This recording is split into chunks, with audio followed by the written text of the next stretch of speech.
Amy Poehler is the most notable American comedian, actress, writer, producer, and director. She delivered a valuable graduation speech at Harvard University, 2011. Let's listen to the speech.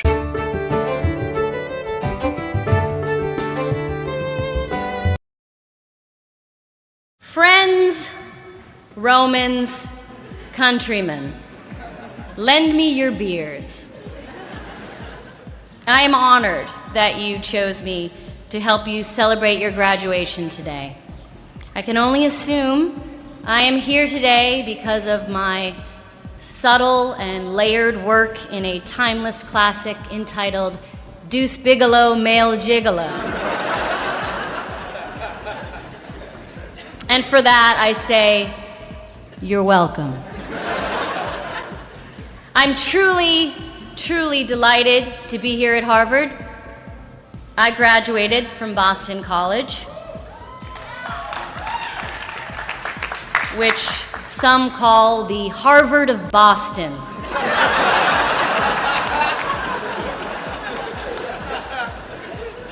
But we all know that Harvard is the Harvard of Harvard. And you can quote me on that. I have to admit, I'm very surprised to be here because, like so many of you, I was pretty convinced the rapture was going to happen. Show of hands, how many of you woke up on Sunday and thought, you're kidding me? I sold all of my belongings, I told my boss to shove it, and we're still here? I understand how you feel. I am so mad at heaven right now. So I tried to write today's speech the way I wrote everything in college. Stayed up all night, typing on a Canon word processor while listening to Sir Mix-a-Lot. To be fair, first I took a nap, I ate a large pretzel, I cried a little bit, and then I went to see that movie Fast Five. And I'm here to tell you, life is like a heist that requires good drivers, an explosives expert, a hot girl who doubles as a master of disguise. And this is a hard and fast rule. If The Rock shows up, they're on to you. But the class of 2011 did not invite me here to tell jokes. They invited me here to talk about the recent tensions between oil traders and regulators of the Commodity Futures Trading Commission. I'm sure we all read the New York Times this morning, which posited that there may be a complex scheme that relied on the close relationships between physical oil prices and the prices of financial futures, which, of course, as we all know, moves in parallel. What do I know about Harvard? I know it is the oldest American university. I know it provides the ultimate experience in higher learning. And, according to the movies, I know it is filled with people who get rich by either inventing things or suing the people who claim they stole their invention. Let me be clear. I believe everything I see in movies. And if you remember anything I say today, remember this. Every single thing you see in movies is real. So, what do the fine students of 2011 need to hear from me? If I wanted to give you advice as a Bostonian, I would remind you that just because you're wicked smart, it doesn't mean you're better than me.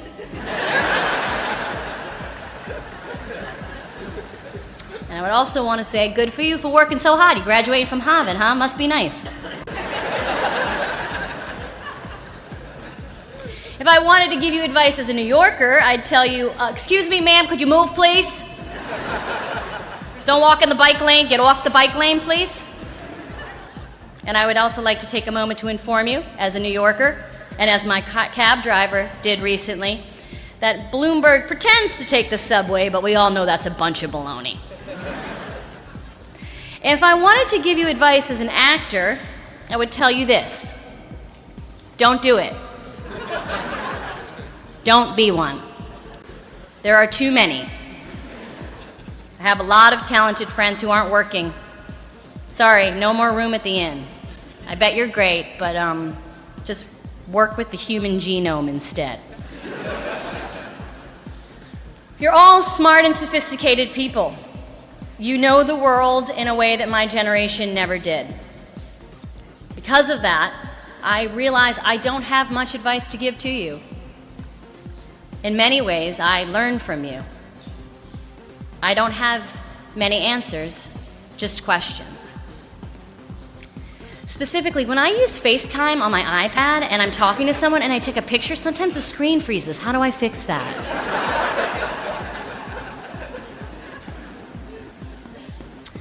All I can tell you today is what I've learned, what I have discovered as a person in this world. And that is this: you can't do it alone. As you navigate through the rest of your life, be open to collaboration. Other people and other people's ideas are often better than your own. Find a group of people who challenge and inspire you. Spend a lot of time with them, and it will change your life. No one is here today because they did it on their own. Okay, maybe Josh, but he's just a straight-up weirdo. You're all here today because someone gave you strength, helped you, held you in the palm of their hand. God, Allah, Buddha, Gaga, whomever you pray to. They have helped you get here. And that should make you feel less alone and less scared. Because it has been a scary 10 years. You were young children when you watched planes hit the World Trade Center. You quickly understood what it was like to feel out of control. Your formative teenage years were filled with orange alerts and rogue waves and unaccomplished missions. For my generation, it was AIDS. We all grow up afraid of something. Your generation had to get used to taking off your shoes at the airport. My generation had to get used to awkward PSAs from boys to men telling us to use protection. But during those tough times, we realized how wonderful it felt to be part of a group. But more about me. I moved to Chicago in the early 1990s and I studied improvisation there. I learned some rules that I try to apply still today. Listen, say yes, live in the moment, make sure you play with people who have your back, make big choices early and often. And don't start a scene where two people are talking about jumping out of a plane. Start the scene having already jumped. If you're scared, look into your partner's eyes. You will feel better. This advice has come in handy, and it would often be something I would think about when I would perform on Saturday Night Live. Live television can be very nerve-wracking, and I remember one time being nervous, looking into the eyes of the host and feeling better. I should point out I was wearing a chicken suit at the time. The host was Donald Trump. He was wearing a bigger, more elaborate chicken suit. I looked into his eyes. I saw that he looked really stupid, and I instantly felt better. See how that works? I should point out that that sketch was written by a Harvard graduate, and also a graduate from Northwestern, but who cares about that, am I right? I cannot stress enough that the answer to a lot of your life's questions is often in someone else's face.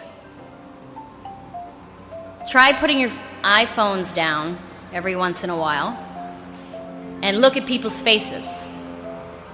People's faces will tell you amazing things, like if they are angry or nauseous or asleep. I have been lucky to be a part of great ensembles. My work with the Upright Citizens Brigade led me to my work on Saturday Night Live. And when I graduated from that comedy college, I was worried about what came next. Then Parks and Recreation came along, a show I'm proud of, where I get to work with people I love. You never know what is around the corner unless you peek. Hold someone's hand while you do it. You will feel less scared. You can't do this alone. Besides, it's much more fun to succeed and fail with other people. You can blame them when things go wrong. Take your risks now. As you grow older, you become more fearful and less flexible. And I mean that literally. I hurt my knee on the treadmill this week, and it wasn't even on.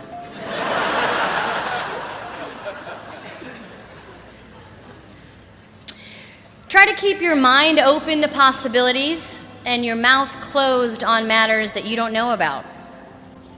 Limit your always and your nevers. Continue to share your heart with people, even if it's been broken. Don't treat your heart like an action figure, wrapped in plastic and never used. And don't try to give me that nerd argument that your heart is a Batman with a limited edition silver batarang, and therefore if it stays in its original packing, it increases in value. Watch it, Harvard, you're not better than me. Even though, as a class, you are smart, you are still allowed to say, I don't know. Just because you are in high demand, you are still allowed to say, let me get back to you. This will come in handy when your parents ask when you plan to move out of their basement.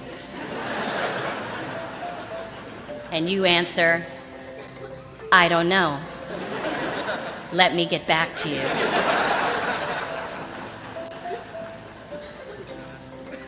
Which leads me to my final thought. Would it kill you to be nicer to your parents?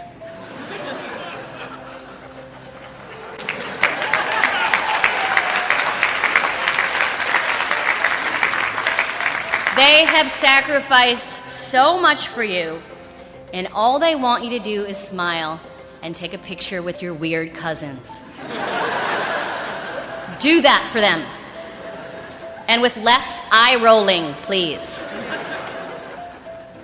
And so, class of 2011, it is time to leave. Oprah has spoken.